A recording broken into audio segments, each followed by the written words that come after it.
welcome to the vlog. We have a lot to cover today, but I'll start from the very beginning. My name is Julie. I'm the founder of a startup called July Health, and we're on a mission to disrupt early women's reproductive care. But let me tell you from the very beginning, in this vlog, you're gonna hear a little bit more about our story, why I started July Health, my health journey, my burnout journey.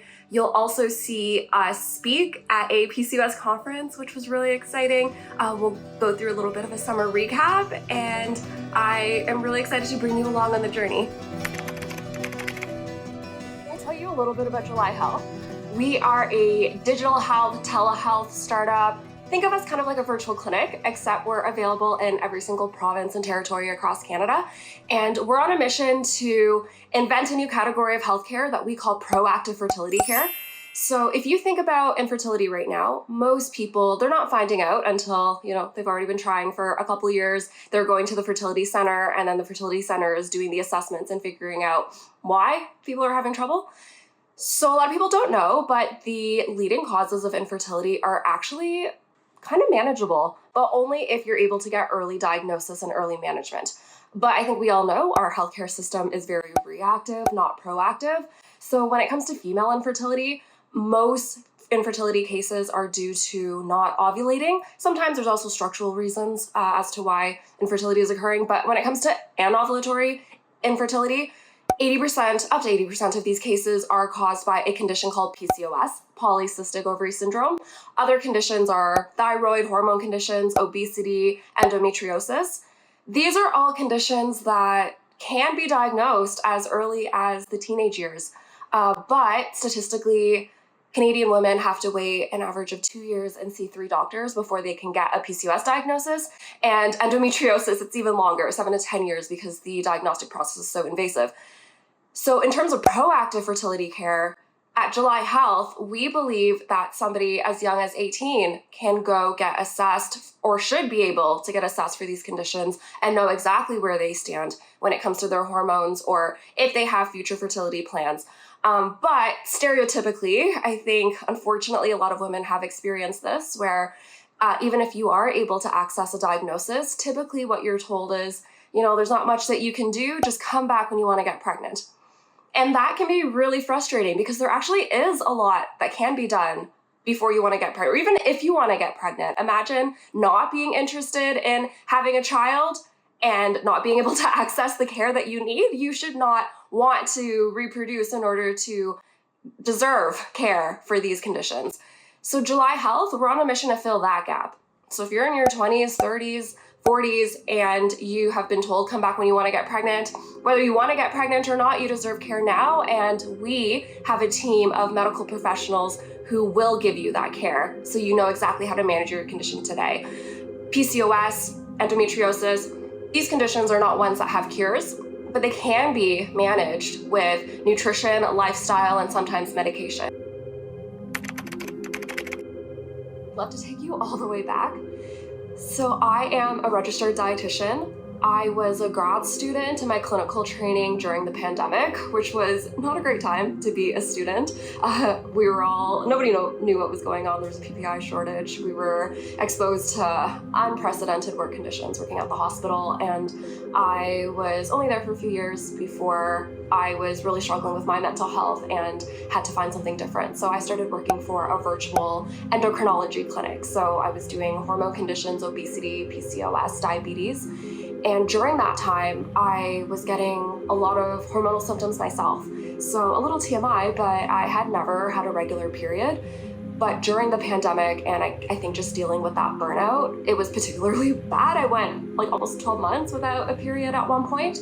I was also really struggling with acne. My hair was starting to thin, brushing your hair and you were losing clumps of it.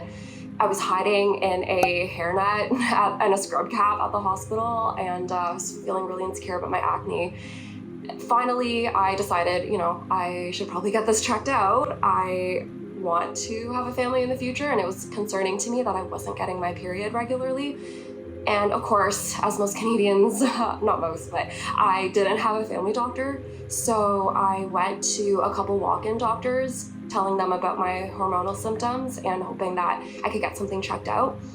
The first experience that I had, I was given kind of generic blood work. Anybody in healthcare will know. I was given a CBC, a ferritin, a TSH, LH, Doesn't really tell you too much, and of course those results came back normal, so I was told that everything was normal, and if you've always had irregular periods, then this just must be your normal, and I just wasn't taking that for an answer, so I went to another walk-in doctor who told me something similar, looked at the previous blood reports and said, everything looks normal, so if you want to regulate those periods, then you should go on birth control, come back when you want to get pregnant, and that's what I was told.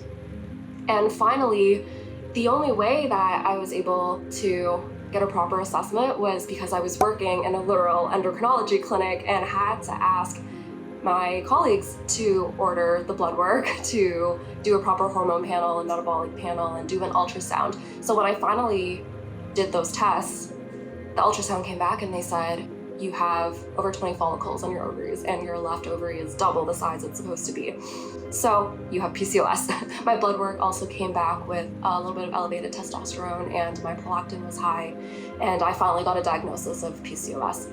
So I think just from witnessing both sides of the table, going through my own experience with PCOS while also being a practitioner and treating other people with PCOS, I think the gap in care was just so clear that in 2024, I started kind of having my own practice as a solo PCOS practitioner and built that up until just early 2025, leaving what was my dream clinical job to pursue this dream of fixing early women's health in Canada. I feel that this teenager, 20s and 30s kind of age group is still overlooked, and we don't have a very preventative and proactive approach to women's health, and I refuse to accept that I should just sit here and wait until I want to get pregnant before I receive care. I had clients who were able to get a PCOS diagnosis in their early 20s, but was told to come back when they want to get pregnant. So they spent the next decade of their life with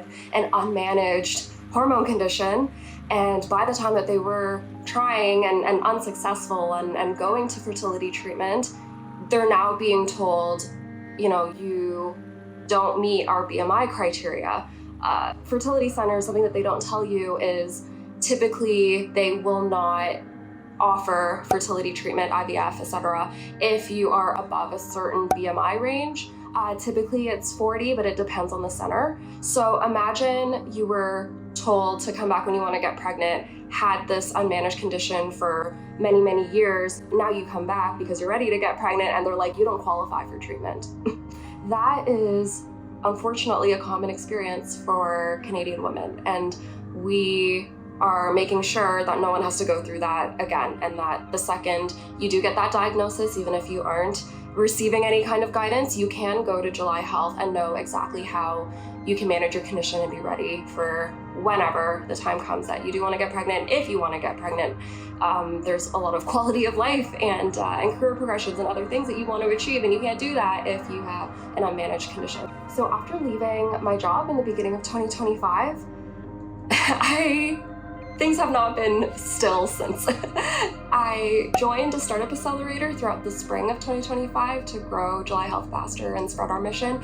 And then mid-2025, we made our first hires and started a team.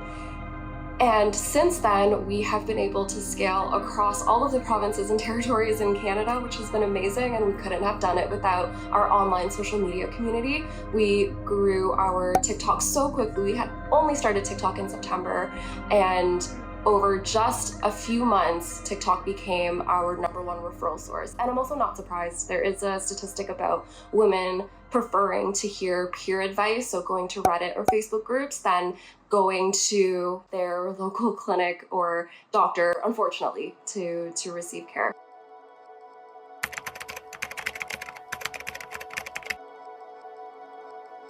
So there's a few things I wish that people knew about July Health. One, we pioneered something called the anti-dismissal care model. So in general, when you hear about people trying to get access to a PCOS diagnosis or care for their hormone conditions, dismissal is something that comes up a lot, people feeling dismissed by their doctor. At July Health, Every single practitioner, every single clinician on our team has lived experience with the conditions that we treat. So that means every practitioner you'd be working with at July Health either has PCOS, experienced infertility, has ADHD, or they have a sister, a loved one, a best friend, somebody where they were intimately supporting someone going through this lived experience. We think this lived experience is a non-negotiable. After going through my own journey with trying to get a PCOS diagnosis, I think it's pretty clear the gaps. So I didn't have a family doctor back then, but even when I was going to walk-in clinics, I wasn't able to order the proper assessments to get diagnosed with PCOS. And if you can't go to a family doctor or to your local walk-in, then your other option is to go through, a telehealth or something online.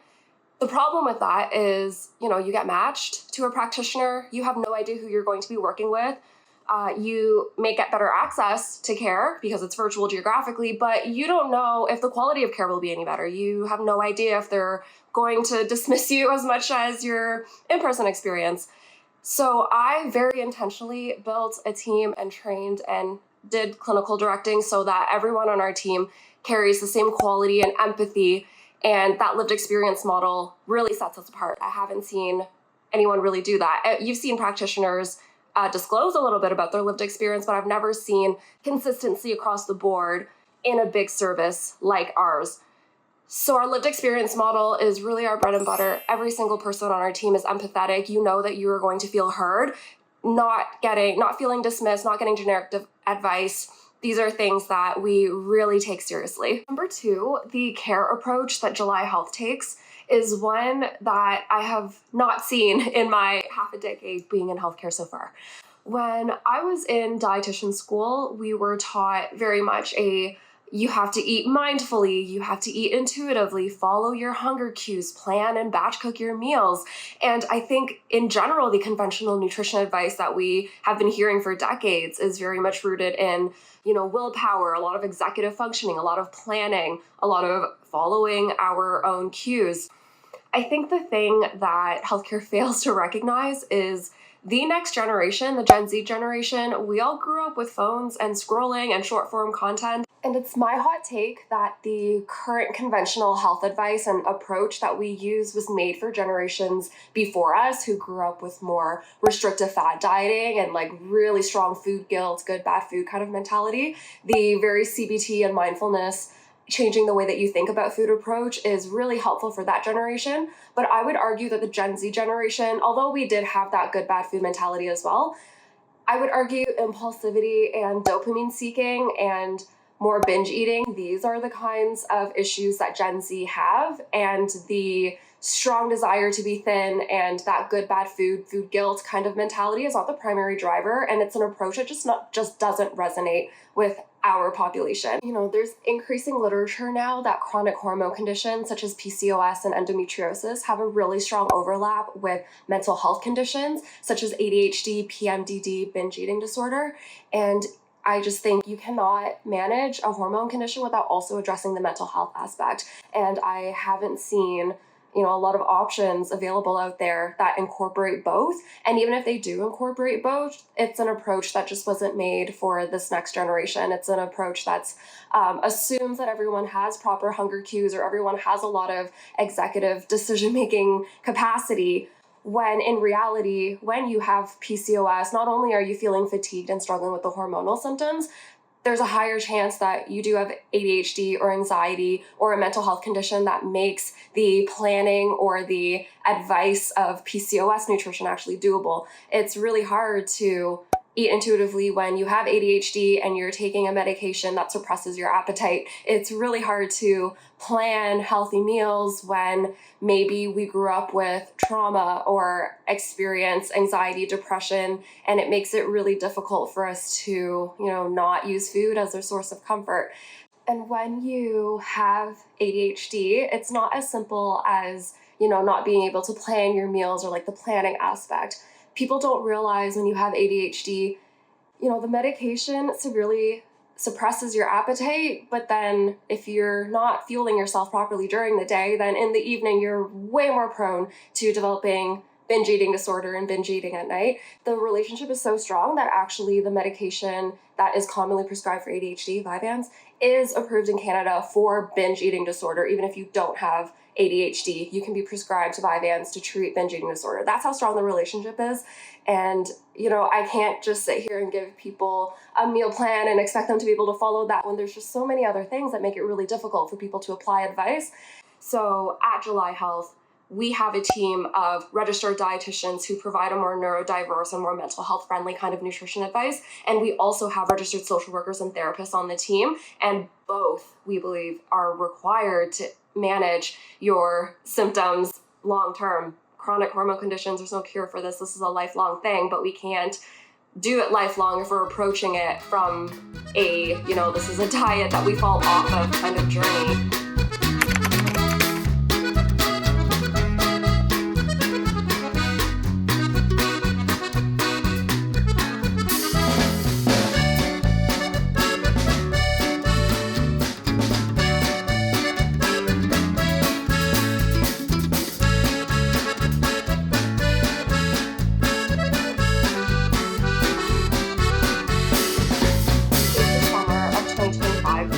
In that burnout journey. I think post-COVID, a lot of people were struggling with realizing that the life that they're living is not it, and trying to find, I think, a little bit more meaning, a little bit more impact. And I really did find that this year, growing July Health and hearing already all of the success stories that we've been getting. It really feels like you're making a difference. And the kind of work that I'm doing now, I could never foresee myself feeling burnt out like I was feeling before being in the front lines. So the summer of 2025 changed a lot for me. We started getting a lot more traction, started a team. This really started to feel real. And I also took my first vacation, and I have not done that in a long time, first vacation as a solo founder. I also got engaged during that time, which was amazing. I went to Italy with my now fiance, and he was there for work, and I just joined along. But we went on a beautiful hike in Lake Como in the summer, and he proposed. Something kind of wild also happened while I was away on that trip. We had one TikTok video that kind of went semi-viral, so it had a few 100,000 views, but just that amount of views equated to so many bookings for our clinic that we literally didn't know what to do. So much so that in our team group chat, where we're typically sending each other memes, we actually created this inside joke that we call a code green. So anytime that there's a code green, it means that there's a video that's taking off on social media, and everyone needs to open up a little bit more availability to accommodate the bookings that we get. And we're so grateful that that has happened. But imagine, I'm in a different continent, and we didn't know what to do with all of this influx. And there was a week when everyone on the team was working weekends and working longer hours to accommodate all of the admin needs and all of the bookings that we were getting. And it was just so much fun thinking back on that now. Right when I got back from that trip, we were attending a PCOS conference that July Health was sponsoring, and I was also doing a speaking segment about PCOS and ADHD and sharing a little bit more about my story. And I'm really excited to share how all of that went.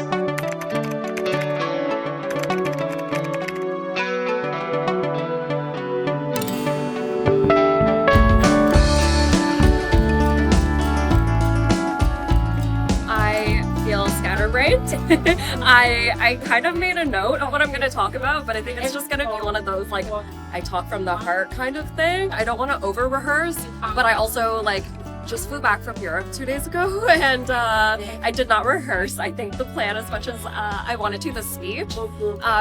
But this is going to be a little bit more of a personal sharing kind of speaking segment anyways, so I think it'll be more authentic if I just share my story about what it was like to get diagnosed with PCOS, and then just share from the heart what we're trying to do at July Health. I think everyone just should know about the mission that we're trying to do across Canada. We've also had just a major win this past week. We announced that we're going to be in 12 provinces and territories to get PCOS dietitian care, and we're just getting started, so we'll see how the talk goes. I'm also the first to speak, and they asked me to give a little intro on what PCOS is before I get into my actual speaking segment. And I think I have a timeline of 12 minutes.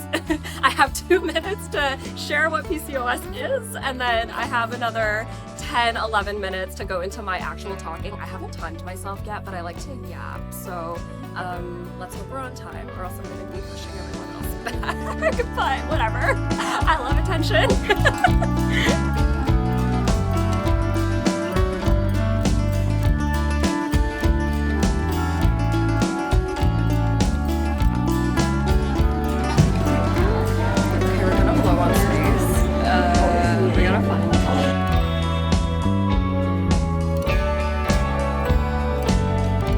To invite our first speaker for the evening, Julie Mai from July Health, for a spotlight on the future of PCOS care.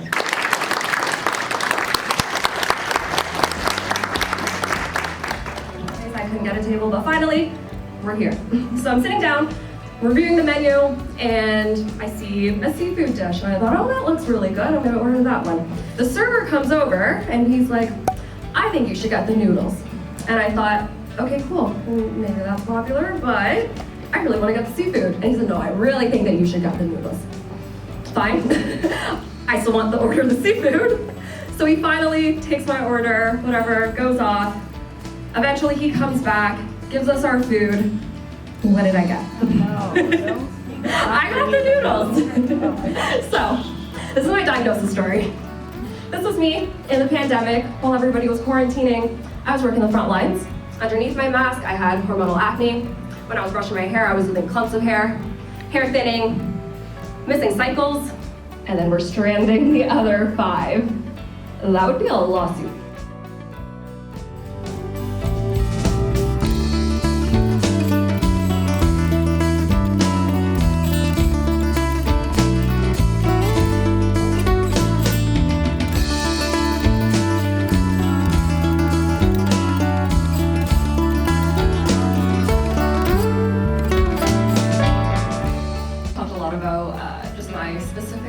But there's 2 things I think are still missing in PCOS care. It's one, obviously our approach to it, which I talked about, just the importance of, I think, understanding the intersectionality of PCOS with mental health and neurodiversity, and how the approach that traditionally is taken is just so neurotypical.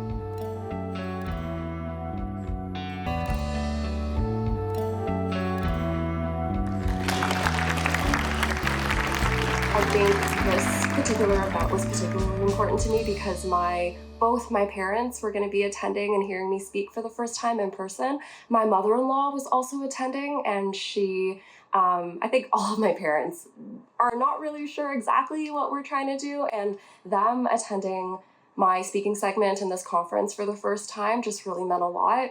I think afterwards they could really see what it is we're trying to do and see the impact, the scale of this problem, and just how common PCOS and some of these conditions are. And it's honestly, there were some tears. I had a little bit of a restaurant analogy that turned out to be actually my diagnosis story, and I think that resonated with a lot of people. It was really impactful after the speaking segment when we had a little bit of a cocktail hour. So many people were coming up to our team and just resonating with our story and really excited about what we're trying to do. And at that moment, I think everything just felt really real, that finally we are doing something meaningful.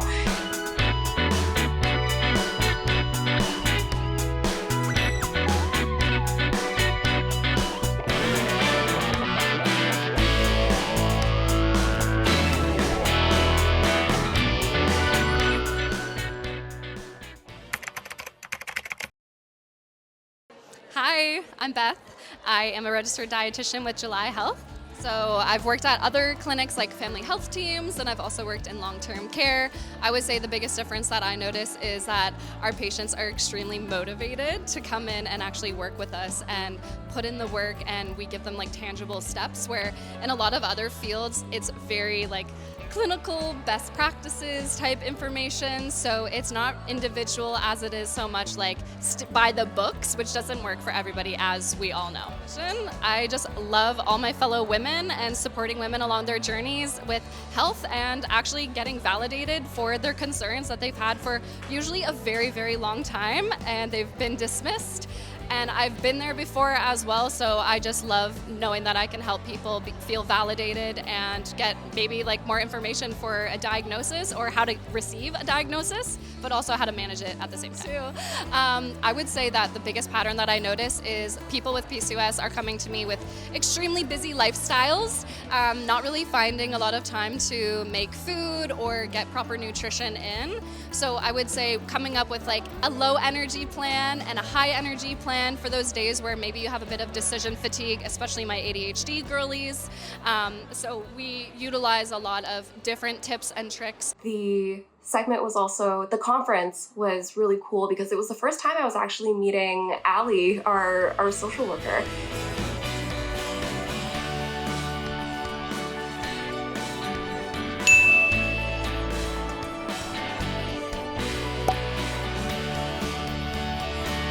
Our team is all over the place. We have team members in Alberta, in Quebec, several of us in Ontario, but everyone is all over the place and we don't really get a chance to meet in person. And that conference was actually the first time that I met Allie, not on a screen, which is kind of cool to think about. It was really nice for our team to be together in person like that and share, I think, this moment together. We had Beth, our registered dietitian, Allie, our social worker, Rosie, our social media manager, Kangan, our long form content creator. It really meant a lot for everybody to be there. The moment that I look back on really fondly was seeing my mom tear up when I was giving my talk. She has always been my number one supporter, and she, I think, just being an immigrant, had always wanted a more stable life for me that she didn't have. She really wanted me to, have that full-time hospital stable kind of job. And that I knew just wasn't for me. I always had the entrepreneur bug. And I think in the beginning, she really wanted to be supportive, but just was, I think, scared for me. As in, like, entrepreneurship can be really unstable. And like, what if this doesn't work out?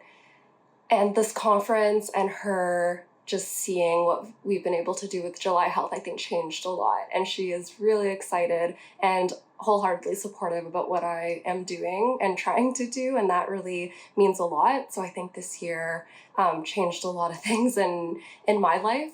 Looking into 2026, I'm really excited to continue trying to grow our mission.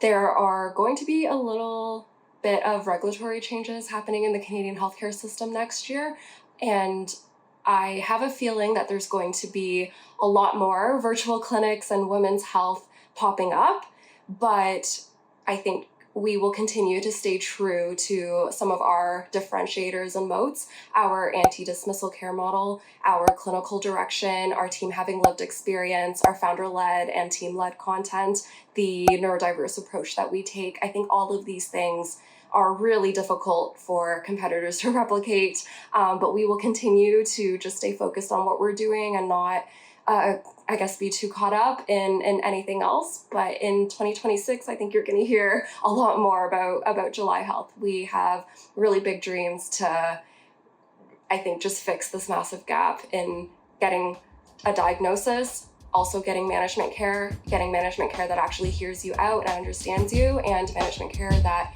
actually works and sticks.